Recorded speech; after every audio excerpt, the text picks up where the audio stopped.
Hello, fellow revolutionaries. That's what you are, right? Europe is where it began. This is where it started, right here. And this is where it's going to start all over again, starting with this conference. What do we want? We want a free world. We want the universal ennoblement of the human spirit for everyone, the unleashing of creativity in Europe and all over the world, and we want the radical diminution, if not destruction, of this horrible thing that has held us back for so long, for at least a century, probably going back maybe to the ancient world. It is time in the 21st century to finally smash the state as we know it.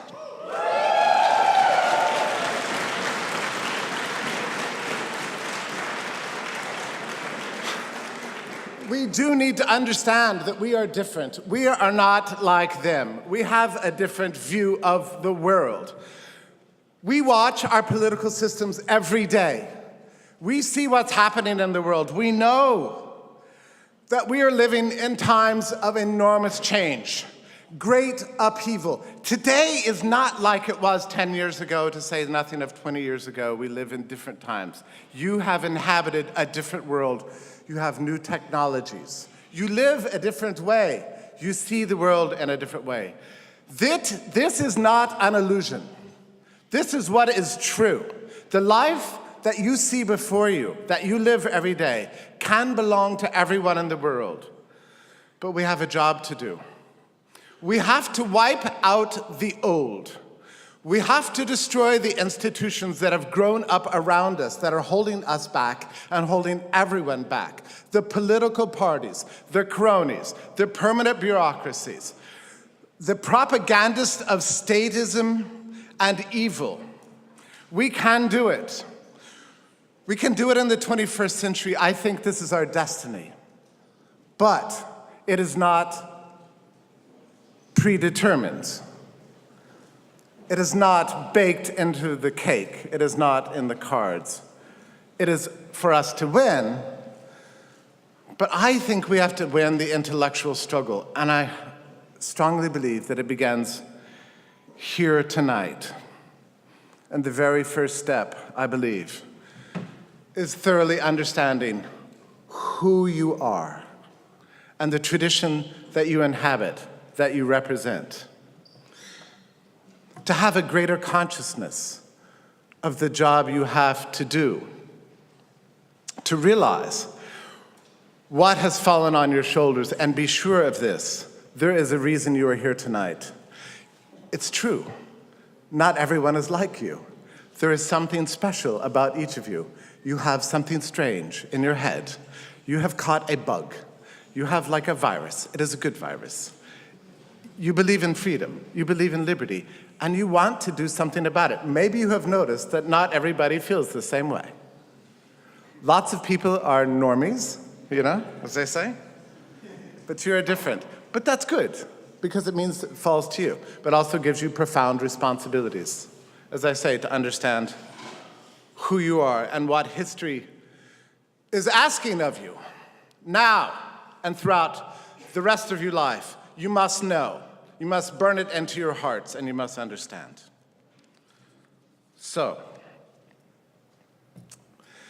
what I would like to do tonight is maybe assist in that process. Because we're facing a very strange situation in the world today. In the US, we're facing the same thing that you face in Europe. We are threatened from new enemies, enemies that we don't understand because we've never encountered them before.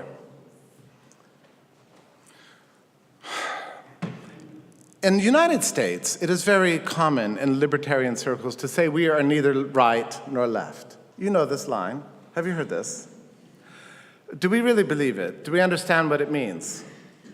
I think we tend to believe half of it. We're certain that we are not communists, right? That much we know.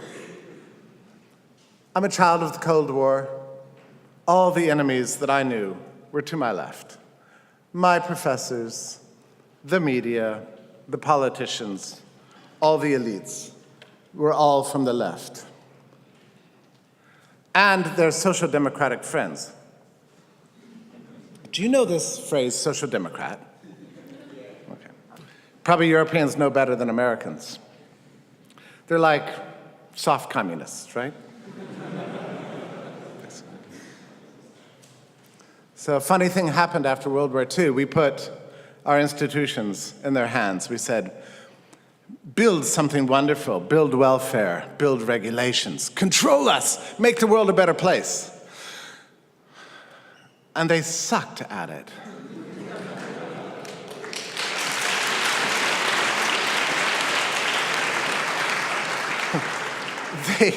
They controlled our education institutions, and they're terrible. They took over the media. In the United States, I grew up with 3 channels. 3! They're all the same. We thought we were different from Russia, not so much. Every institution they've taken over has gotten worse, more expensive. You know, it's amazing to live in the United States because, you know, you look over price trends over the last 30 years. Everything that the government controls keeps going up in price and is ever worse in service. And everything that the market primarily controls is going down in price and gets ever better in service. You'd think we get the message after a while, right? It's not that hard. Liberty is not that difficult. It's there, right there in the data. You can see it. But here's the thing. It's pretty clear to me, and maybe it's becoming increasingly clear to you, that there's not much future for social democracy in this world. They are losing ever more elections. They are panicked about the loss of their power. Certainly it's true in the United States. You know, it's funny, in the United States right now, we have this president, maybe you heard of him, Trump. And it's very interesting. The left sits back, and they watch this clownish cartoon Mussolini. And they say he will fail, and when he's gone, we'll take over. And we have these various, I mean, we think Trump is clownish. It's nothing compared to, I don't know if you know the name Elizabeth Warren. I don't know, have you ever heard that? Yeah, or Bernie Sanders, these people are, you talk about being from the old world, they're from the old world. And they want to bring it back. There's a term in French, revanchiste, right? There's territory they've lost and they want to recapture it. The revanchists of the left. I don't think that they are living in truth. I think they're living a lie. I'm actually very skeptical that they'll ever gain power again in the US. I don't know. Because you see what's happening. I hope you see this. The institutions they built are being captured by people who don't share their values. Okay? This is a stupid thing that the Social Democrats did. They built up gigantic states thinking that they would be permanently in power. But they are not permanently in power. They're being progressively kicked out of power, and their institutions, the large welfare states, the military budgets, the power to exclude people at the borders, and regulate business, and essentially oppress the people, is being transferred to a different party. You might call them the revanchists of the right. The left and the right, they're very similar, but it's a different group. But the right does not represent their values. They represent a different tradition entirely. And you know, I didn't want to do this, but actually, let me get my clock here. Because when I write, I mostly write about fun things and silly things, and I'm a very silly person. But tonight, I want to talk to you about something very dark and something very depressing. And it's the rise of a new movement in the world, which believes in big government, just like the Social Democrats, but doesn't accept their values. And I want to explain who they are and where they came from. And I'm doing this because I haven't always understood it. It's new to me. It's very interesting to me. Europe has dealt with the rise of the far right since the 1970s, began really in France, and it's been progressively rolling out all over the continent. And with no end in sight. And the US, it has just come to us, and we don't understand it. My friends don't understand it. We don't even know who Trump is or what he believes. We don't even understand what this combination is of protectionism, immigration, hints of racialism, just hints, nationalism, and a demand that somebody very strong and competent at the top treat the entire country as if it is his own company, as if he is the CEO. This is the combination this is the ideological outlook we're dealing with. Where did this come from? Now, people say, oh, Trump doesn't have an ideology. That's not true. They all do. We are all slaves, as Keynes said, of some defunct philosopher. He is too. So what I would like to do tonight is to map out for you, as best I can, something like an alternative tradition of statism that may be unfamiliar to you. It might be more familiar to you than it is to Americans, but it'll be helpful, at least to the Americans in the audience. And my tour guide here is Ludwig von Mises, who incredibly lived through terrible times of the rise of socialism and communism, but also fascism, a movement pretending to be anti-communist, but actually just as despotic. In fact, it was not the communists, but the fascists who drove him out of Austria and drove him to Geneva, ruined his life, and sent him as an exile and a refugee in 1940 to the United States, penniless, and having to start his career over at the age of 60. It was the fascists that did that to him. But what happened was they were defeated in World War II, and if you're an American, you think, they're all dead, that went away, and that threat is gone forever. And many generations believe this. It's not true. It's coming back. They are advertising themselves as the alternative to the failed social democratic project. You see what's going on here. One paradigm of statism is failing, and another one is competing to take its place. But it doesn't intend freedom. It just has a different central plan. And I want us to understand where this comes from. The left and the right, both threats to freedom, both with different central plans. Where do they come from? Again, Mises is my guide. In a lecture in 1952 at the San Francisco Public Library, he had this just brief, it's like 3 sentences. But for me, it opened up everything. It explained what I had been searching for. And he says it goes like this. There was first the age of liberalism, which dawned in the 18th century, well described by Adam Smith's Wealth of Nations and many other books of the time, the Scottish Enlightenment, but actually has a prehistory, really, dating all the way back to through Italy and the Spanish scholastics, really to the late Middle Ages. But nonetheless, became to be codified and thoroughly understood in the 18th century, and a remarkable thing began to happen. Once human beings were free, we began to see the idea of progress be universalized, a middle class being created. Lives got longer. Average people got money. They could make choices out of their lives. This created something like a brand new world. It was dawning.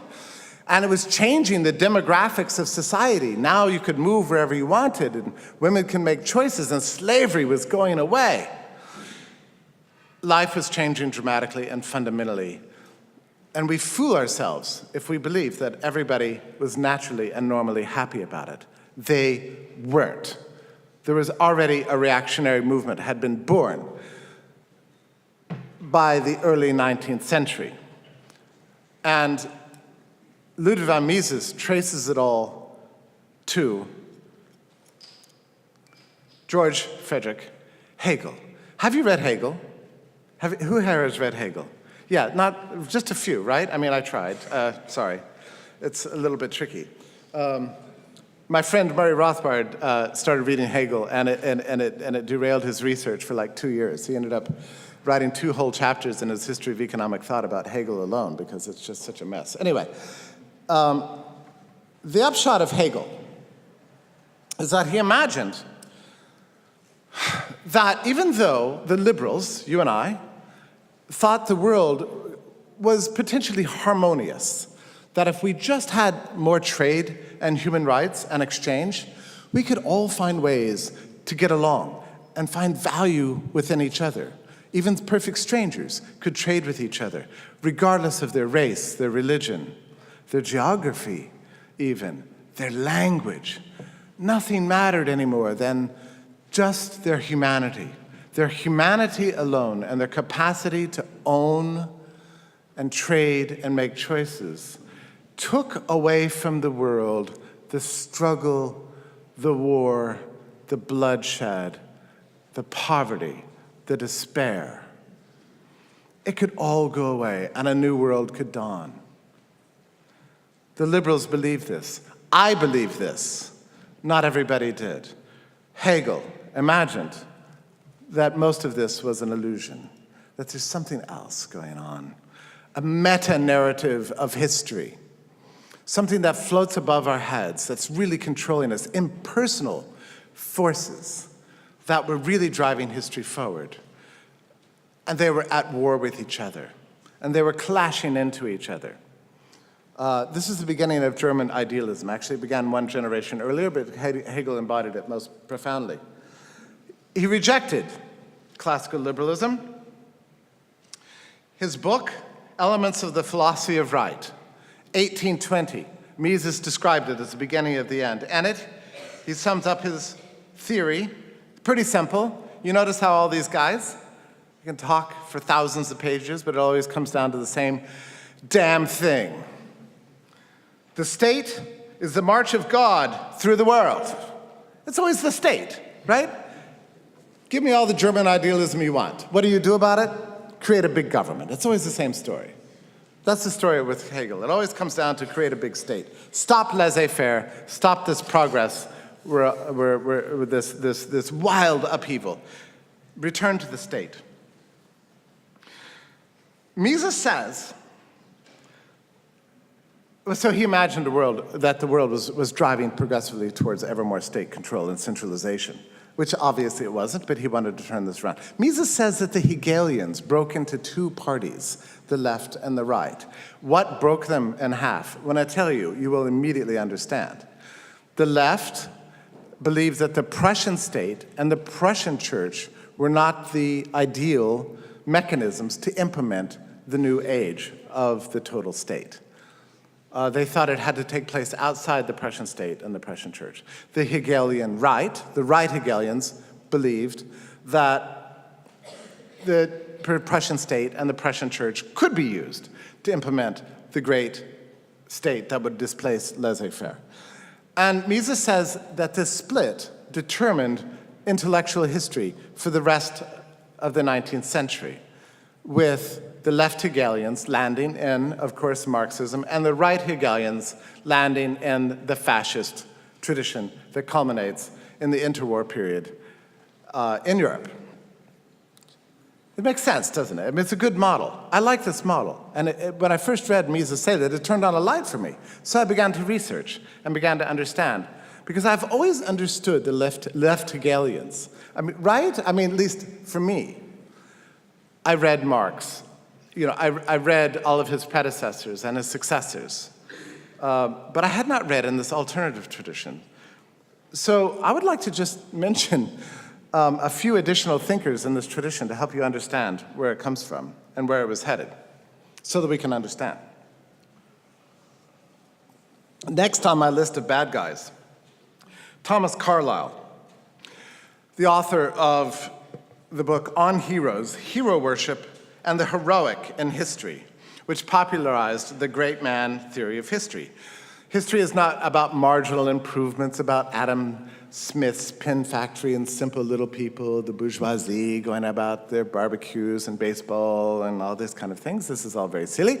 History is driven forward by great men who emerged, people like Napoleon and Robespierre and Cromwell, and he rhapsodized for an entire treatise about the glories of power.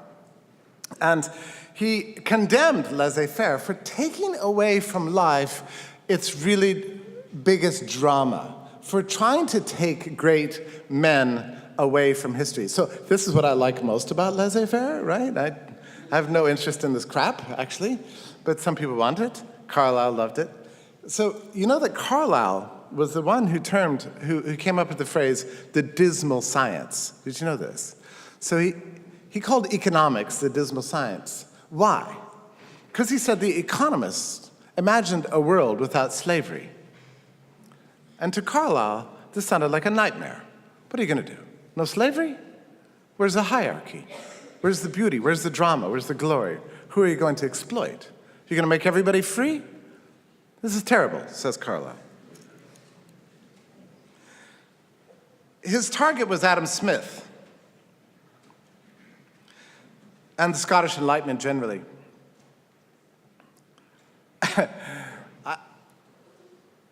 I think it's interesting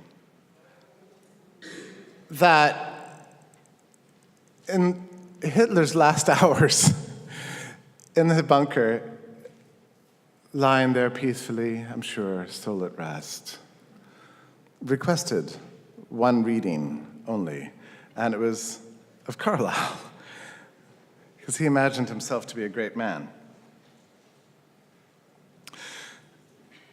Many people have followed him ever since in believing that great men should rule the world. Lord Acton, you know, his statement, power corrupts, and absolute power corrupts absolutely, goes on to say, great men are almost always bad men. And I completely agree with that. He was a great liberal, late 19th century, trying to resurrect this tradition that was rapidly going away. Meanwhile, on the continent, if we bump forward another 20 years, or just a few decades, Friedrich List, you know him, the economist, right? He was the very first. He was not, again, a socialist. None of these guys were left-Hegelians. They're all right-Hegelians, right? And he published The National System of Political Economy, in which he imagined that the only worthwhile production is that which takes place within borders in a single country, and only by large industry directed by the state. This is Friedrich List's idea. And he, again, took aim at the classical liberals. We're now midway through the 19th century, and we're starting to see the building blocks come together of something like a right Hegelianism. So we have great men combined with industrial protectionism. I'm sorry to say that the next person in line that I have on my list is Charles Darwin, because, and I'm quite certain it was inadvertent, but if you read his book, The Descent of Man, it's a very troubling book in some ways, because he treats humanity like a zoological project. And he has, as if human beings are just nothing more or less than just an extension of animals, and nothing in particular unique about them, except that we tend to be more sentimental than other animals. That's true enough. But he has a passage, and I'm sure that if you were around today, he would have gladly deleted it. But he says, he regrets that we institute poor laws and that our doctors are exerting utmost skill to save the life of everyone up until the last moment. Because, he says, under these conditions, the weak members of the civilized societies will propagate themselves. And he says, no one who has attended the breeding of domestic animals will doubt that this will be highly injurious to the race of man. So you have to understand what he's saying here. He's saying, like, curing disease is dysgenic. Prolonging lives will ruin our race. It will ruin humankind. So you see, this is, to say the least, an illiberal view, right? Many of his successors in the United States picked up these ideas and began to run with them. I don't know how aware you are of this. Most Americans aren't aware of this. But by the late 19th century, the United States had a very rigorous and big eugenics movement. And many of the institutions of the state that occurred in the early part of the century were not designed, how should I say, to help the poor. They were not designed to prolong life or better the human condition. They were intended to exterminate whole classes of people. The American Economic Association's first series of monographs were explicitly eugenic. In fact, this was the origin of minimum wages in the United States. You have to understand their rationale. They believed that if they could set the bar for entering the workforce high enough, then the inferior members of humanity could not get over the bar, and they would be starved out and die in one generation because none of them ever had any incomes. This is the purpose and intention of the minimum wages. It was also the purpose and intention of marriage laws to stop the wrong people from getting married and propagating themselves. It was the purpose and intention of the origin of the welfare state to pay women so they would not work and stay home and further the race, and so on and so on. All this is going on throughout the late 19th century. In 1904, the eugenicist Charles Davenport established the American Eugenics Society. He was a professor of zoology at Harvard University, hugely influential on a whole generation of scientists, and he had a lot to do with lobbying for immigration restrictions, working hours legislation, which is another eugenic kind of thing. All the essential institutions of the total state in the United States in the early part of the century grow out of this eugenics mentality. So you can see at this point in history, now this is just a few years before the beginning of World War I. You can see now we have all the building blocks in place for something like a non-Marxist, non-communist, proto-fascist, right Hegelian regime. Great men treating humanity as if we're animals, to inspire industrial production at the level of the nation state towards the goal of perfecting humanity and eliminating laissez-faire and freedom from the world. It was all there. The fascism, the historicism coming out of Hegel, the nationalism coming out of List, the racialism coming out of the eugenics project, the protectionism, and always and everywhere the statism. They're all placed. We had a theory that had a picture of hell, which is liberalism, an uncontrolled commercial society, which they despised, and it had a picture of heaven, which was societies run by great men, inhabiting all-powerful states, focused on heavy industry, and it had a scientific rationale, and it was all in place. Now, once World War I takes place, you had a kind of despair sweep over the US and Europe because liberalism seemed to have failed. You know, only 20 years earlier, so many people imagined a world of prosperity and peace, that it would last forever. Sort of like maybe I thought after the end of the Cold War. How naive.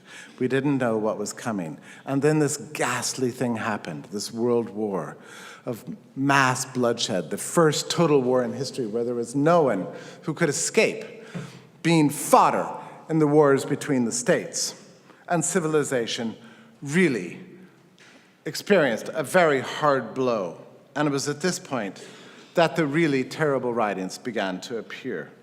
One of the best-selling books of 1919, just after the war, the same year that Mises wrote A Nation, State, and Economy, and John Maynard Keynes wrote Economics of the Peace, the German historian Oswald Spengler. Has anybody here, if you've read Spengler, raise your hand. I'm very curious. He used to be a big, you've read Spengler? Okay. Another two guys read Spengler. You read Spengler? I've read Spengler. Okay. I don't recommend, all this literature is terrible. I had to read all this crap, to understand them. And it's dreadful. You get in a bad mood. You have to take like a narcotic and go to bed afterwards. It's terrible. So Spengler imagined that the world had broken up into a series of tribes. Individualism was over, the commercial society had failed, and he drew out a map of the world with this tribe, this tribe, this tribe, and this tribe in the West. And the West, he said, was in decline, the decline of the West. Why was it declining? Because we love individualism, because we were too attached to the commercial society, and we believed that humanity could exist without war and conflict. We believed in harmony. It was a lie. So if the West must survive, it must reconstitute itself as some big giant collective, and it must go on the march against its enemies all over the world. There is only conflict in this world, never harmony. Liberalism, according to Spangler, was dead. And I want to complete my presentation of this parade of horrors with a thinker by the name of Carl Schmitt. And I had known about Carl Schmitt for years. And I never wanted to read him because he sounds so dreadful. Do you do this? Do you avoid authors because they sound so depressing you can't possibly pick them up, you know? Well, you have no excuse anymore. You know, everything is like one click away. You have to read these things. So it was Tom Palmer who gave a paper on Schmitt last year that was so compelling, I thought, well, I'm just going to have to read this bastard's book. And I did. And so again, keep in mind, a guy like Schmitt, in many ways the apotheosis of the right Hegelian tradition. Not a communist, not a Marxist, something else, a right Hegelian of the worst sort. He, more than anybody else, was the most powerful opponent of liberalism of the 20th century. So, you're a liberal, you want to see what the anti-liberals say? The most compelling anti-liberal of the 20th century? Read Schmitt. I will sum him up for you. He says liberalism is evil because we imagine a world without politics. So, as soon as I say that, a world without politics, I know you kind of thought, yeah, I could go for that. Well, Schmitt did not go for that because he said politics is the essence of life itself. Without politics, there is no meaning. Our very lives, we're born into this world to be political. And what does that mean? For him, it means understanding the difference between your friend and your enemy. You must never lose track of this.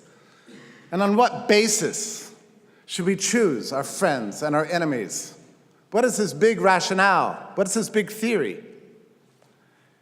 He doesn't have one. He says it doesn't matter. The state will choose it for you. Simple. All that matters is that we have friends and that we have enemies. That's all that matters. Doesn't matter who they are. Really, it's arbitrary. The state will decide. But he warns. When I say enemy, I don't mean unfriended on Facebook, okay? I mean really the enemy. You can't, says Schmitt, really understand eneminess unless there is the shedding of blood. It must flow. It must be real. We must see it. We must experience it. We must be surrounded by it so that we understand what enemies are and what friends can be. Friends kill. Enemies are killed.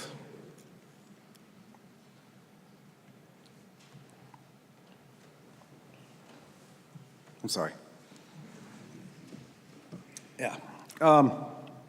So, he was a Nazi.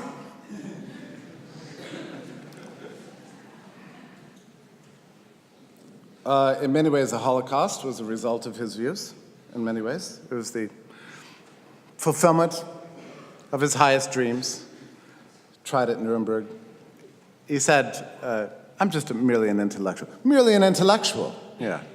Let me tell you, ideas are very powerful. They're more powerful than guns. What you think, it matters a lot more than probably anything you do. That's where the real power is. It's in ideas. So you have to understand Schmitt. What he says is, think about this. The essence of life is to be political. The essence of the political is to understand the difference between friends and enemies. How do you know who an enemy is? You must observe the bloodshed. It must be real. There must be death. So, through death, That is the only way we can really experience the fullness of life. I think this is wrong. In fact, I think it's terrifying, and it's grim, and it's ghastly, and it's horrible. And I think all of us should reject it. But we should know it. We should understand it. This is what this tradition led to. This tradition that began with Hegel, marched through Liszt, through Carlyle, through so many others, through Spengler, and so many others like this jerk, Madison Grant. Do you know this name, Madison Grant? So he was the founder of the National Park Service. You know this guy? You ever heard of this guy? Founder of the American National Park Service. He wrote a book called, in 1916, called The Passing of the Great Race. You know, I'm sure you have friends that corner you in cocktail parties and say, do you know what they're doing to us? They're trying to wipe out the white race. I mean, this probably happens. It happens to me all the time. You know, get away from me, you Nazi. But this has been going on for 100 years. So Madison Grant was this big eugenicist, and he wrote this book called The Passing of the Great Race. And I couldn't understand, like, what's the connection between his racialism and environmentalism? So I became obsessed with this. Like, why is he the founder of the National Park Service and also a proponent of eugenics? So I went back and read all of his books on environmentalism. It turns out he has a whole theory of nature that's very much like his theory of race. So he concluded that the California redwoods, they are the master race of trees. This is crazy shit. This is the kind of stuff that people used to think. I don't know. Like I say, it's all weirdly coming back. And he was upset that California redwoods are being harvested by capitalism to make things like coffee tables and boats, which sounds like a great use of redwoods to me, but personally. So he wanted to nationalize the forest to protect the redwoods from dysgenic destruction, since they're the master race of trees. I mean, this is the kind of people who became very possible. This grim, horrible, anti-liberal tradition, dating so far back. F.A. Hayek in 1944, a very interesting book, Road to Serfdom. What did he mean by this? What did he mean, the road to serfdom? I urge you to read it, or if you have read it, read it again. What he says, what he forecasts. He says, you think you're getting rid of the Nazis. You think you're getting rid of the communists. But so long as we have institutions that are giant regulatory states, welfare states, states with high taxation, protectionism, all the rest of it, they can always be captured and will be captured by the worst among us. If we really oppose totalitarianism, we will get rid of these institutions that the totalitarians will capture. And he warns, if we don't get rid of them, we will see cycles. One party gets control, their plans fail, so the other party gets control, their plans fail, so the other party takes control, and so on. It'll become a cyclical pattern that will eventually end in the end of the promise of freedom itself. His book of 1944 is strangely relevant in 2017, because that is exactly the situation we're facing today. We had such an opportunity at the turn of the millennium with these new technologies that have come along, giving us global trade, giving access to every human person on the planet, new capital, new forms of living a better life, empowering millions and billions of people in a new way to live a new kind of free life. And at that very same time, we began to see the collapse of so many welfare regulatory states all over the world. And I believe that is happening. As I said, the social democrats are losing power. The question is, what will replace it? And I'm afraid to tell you that for the next probably 10, 20 years, and I hope it doesn't last much longer than that, there will be another party that will be struggling to take control. We cannot let them do it. We must have a different vision of the potential of humanity. You must grow in a sense of consciousness of what you believe. You are liberals. That means you believe in the possibility of universal harmony, creativity, global human rights, and an ever better life for every member of the human family. This is our creed. This is what we love. Never lose sight of that. The parties of the right and the parties of the left both reject your views. Don't be tricked. Don't believe their lies. And don't give up fighting for who you are. And keep in mind, it's not just about you in this room. You too inhabit a great tradition. Let them have Carlyle and Hegel and Schmidt and Marx and Rousseau and Auguste Comte and whoever else they want to talk about. I don't care. We have our heroes. We have our traditions. We have our accomplishments. And what are they? It was the liberals who brought the idea of progress to the world in the first place. After 150,000 years in which we never saw any progress, when not a single person born ascended any social ladder in his or her lifetime, liberalism brought to the world the possibility of progress for the first time, starting in the late Middle Ages. It was we who imagined for the first time that we didn't have to have religious wars. For example, how about that? We didn't have to kill each other over the right to practice our faith. You can practice your faith in peace, I can practice mine, and we can have completely different views and still benefit from each other's presence. That's a brilliant insight. It's an amazing point. They tried it out, it worked. Awesome, amazing. And then the liberals had other insights. They said, you know, this whole idea of censorship, where the government determines what can be said and what can be printed. Why don't we try something else? It's crazy, it's insane, right? It sounds like anarchy. Let's let anybody say whatever the hell they want and write anything, and let's just see what happens. And guess what? That worked too. Amazing. Better than censorship. So we began to reform the institutions.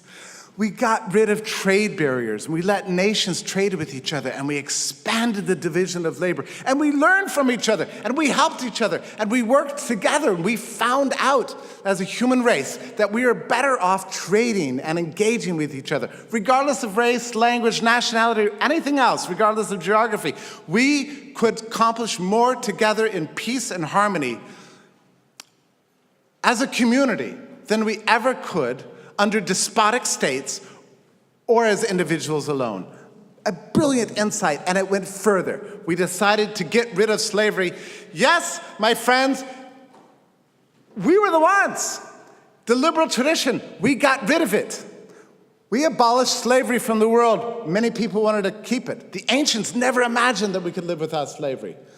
Carlyle wanted it. Even until the last minute in the middle of the 19th century, many people said, it would never work. We did it anyway, and it went away, and it worked. It was beautiful. And then, something astounding. The liberals imagined. You won't even believe this. We imagined that women could have rights. The same as men. Imagine that. The most controversial proposition of all. Yes, liberalism was the first to imagine the emancipation of women in the middle of the 19th century. And I think it's worked out, more or less, right? Yeah. Look, there's been no progress in the world, none, for 500 years that isn't born of human liberty, the thing that's in your heart, the thing that you believe. This is our party. This is our belief structure. We're the party of progress. It is liberty that will save humanity. But how will we do it? How will we do it? We have so many things in our favor. I think about those liberals in the 19th century, or God knows, the handful in the 20th century, like Mises and Hayek. There were just so few. And they kept their faith in the darkest times. I mean, a time when Nazism and communism seemed to be the only powerful things in the world, they kept their heads up. They kept writing their books. They kept believing. What excuse is there for us? We live in 2017. We live in the age of the distributed network. We live in the age of Bitcoin. A currency that nobody believed even 10 years ago could even exist is now a very fashionable trading item in Prague, I'm so glad to say. We have so much. We have access to universal communications. The technology is on our side. I don't believe we're going to go back. I think the revanchists of the right and the revanchists of the left will fail. But in the meantime, they can do enormous damage. Please know this. But let us not become determinists ourselves. We are not. Just because we have the technology, it's not enough. It's not enough. What we have to have is the ideas. We have to have the arguments. We have to have the consciousness of who we are and what we believe, and the courage to stand up for those convictions, knowing that our cause is right, our cause is just, our cause is moral, and it can win. And if we win, humanity will be infinitely better off than it is today. I hope you will join me in this struggle, which I finally believe is intellectual. In 1927, Ludwig von Mises, he wrote a book called Liberalism. In many ways, right or wrong, I've adopted it as my kind of Bible for economics and politics. It's a brilliant book. If you haven't read it, I strongly encourage you to. Written at a time when liberalism would seem to be at an end. And he says at the end, he says, there's no political party in the world today that represents the common good. They all represent some interest, an industrial interest, laborers, capital, one or another perverse totalitarian ideology. They all do. That is not liberalism. Then he goes further. How will we recognize liberalism? How do we know who is a member of the party of liberalism, the liberal party, small p, not political party, maybe political party, but not necessarily. How do we recognize it? And he says, liberalism is not a religion. It is not a codified creed. It is a spirit. It is a love of freedom itself. Let them have their banners, their parades, their songs, their demagogic speakers and leaders, politicians, rallies. Liberalism doesn't need any of that, Mises says. We have what they don't have. We have what is true. We have what is right. And we have reason and the arguments on our side. And those will carry the day. I mean, do you think he was right? I don't know. I don't know.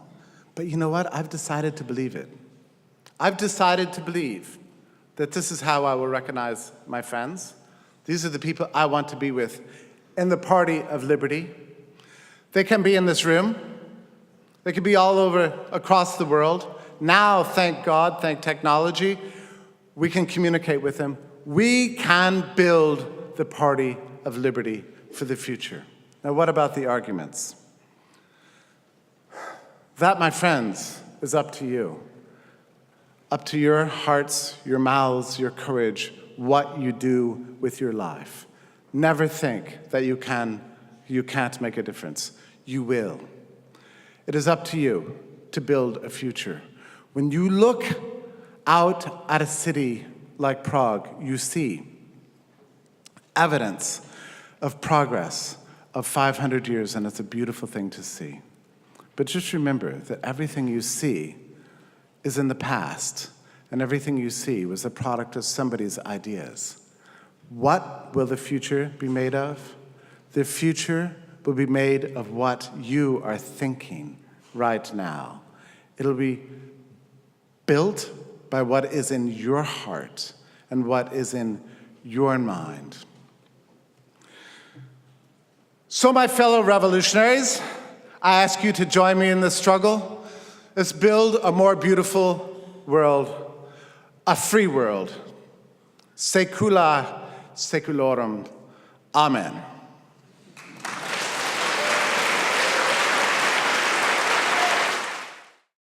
Well, I got a question about something that, in fact, happened in Poland recently, and I would like to know your opinion on that. Do you think that a state-run university should allow an anti-liberal person sponsored by an anti-liberal organization to have a demagogic lecture about their illiberal views on women's rights, for example? Sure. Do you think they should be allowed to do it on a state-run university? Because we're not living in the libertarian and anarchic world, unfortunately. Sure. Well, you know, this is a big problem in the United States, so probably you know this. We have tremendous conflicts all over on campus, and a lot of them trace to the fact that students don't want to, well, there's a lot of problems. One problem is that students imagine that universities are like their homes now. They want to treat them like their own domesticity, and they don't want anything to happen there that's disturbing or upsetting. But this it goes against the idea of academic freedom, of course. The idea of a university is that you have clashing ideas. This has been true since the Middle Ages. You know, you can't ban ideas you don't like. You have to permit them. But it's a problem because a lot of these students recognize that, yes, your tax dollars are paying for this stuff, and your student fees are paying for it, and they don't like to have to sponsor views they disagree with. My general feeling is that we're better off with the free ideas or the free expression of ideas than by shutting them down. I personally think it's a good thing that these days the far right is now speaking, has freedom of speech, because I think the more they speak, the more you can see what's wrong with them. I don't think there's anything to be gained by illiberal policies to crush illiberalism. I think we need liberal policies so that we can win the arguments. That's my general view. Yeah. Thank you for the question. Yes? One of the organizations that's done the most to resist Trump has been the American Civil Liberties Union. Yeah. What do you, how do you see them Yeah, the ACLU has typically been, I mean, they were born in the late 19th century, you know, and they represent a kind of old left. They're great on everything except property rights, right? But other than that, they're fantastic. And I have many friends of mine who have gotten in trouble with the state in various ways that have called on ACLU. So they've been very good. And in the age of Trump, they're going to be very important because you know, Trump wants to use libel laws to control the media. That's a typical demagogic sort of idea. Attack the media. You maybe have noticed that the media he criticizes are the ones that criticize him, and the media he praises are the ones that praises him. You know, this is not exactly unusual in the history of statecraft, right? This is what people do. But the ACLU has been very good in the defense of free speech. Yes. Yeah. Yes. I would like to ask you, what's your opinion on the current design and the future design of foreign aid or inter-societal aid? Well, you know, Trump has proposed getting rid of foreign aid, you know, on purely isolationist grounds. But I think we have to praise him where he's right, and I do think foreign aid. You know, one of the problems with it is that it makes the populations very resentful of foreigners. You know, this is a really big problem with welfare states in general. I mean, one of the reasons that the United States has turned against immigration is because of the presence of the large welfare state. I mean, it's true in Europe too, and Germany and all over. And it's similarly true. So long as we have foreign aid, then the citizens turn against things like global trade. And I think this is very dangerous. I'd rather have a world with global trade and no foreign aid whatsoever. That's my ideal world. Yeah.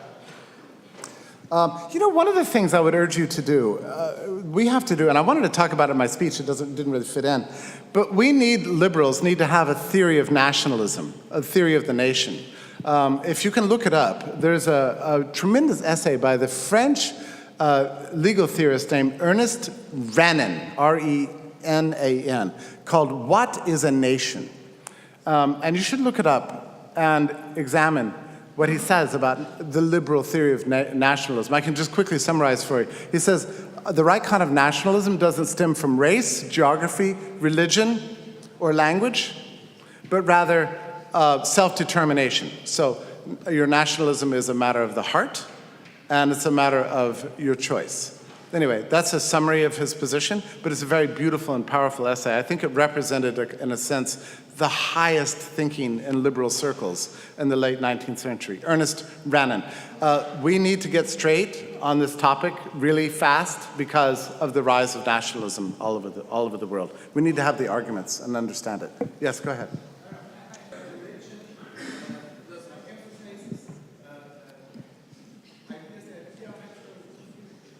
Do I think religion is contrary to freedom? Not necessarily. Theocracy is contrary to freedom. Ecclesiocracy, the institutional of religion in the state, is contrary to liberty. But private feelings, I shouldn't say just private feelings, but institutionalized love of faith, I think, can actually be can be, under certain conditions, a friend of liberty. I can understand if you disagree with me, but the most important thing, I think, is the principle that Mises talks about in 1927. It's the principle of tolerance. Tolerance. You can believe what you want as long as you're willing to tolerate that others can believe what they want too, and you can still live in peace. I think it's fine. But no, I wouldn't absolutely insist, contrary to my friend Ayn Rand over there, that people have to absolutely give up their religion in order to be a good, consistent liberals. Well, thank you so much for inviting me. It means so much to me that you're here tonight. All the best. Okay.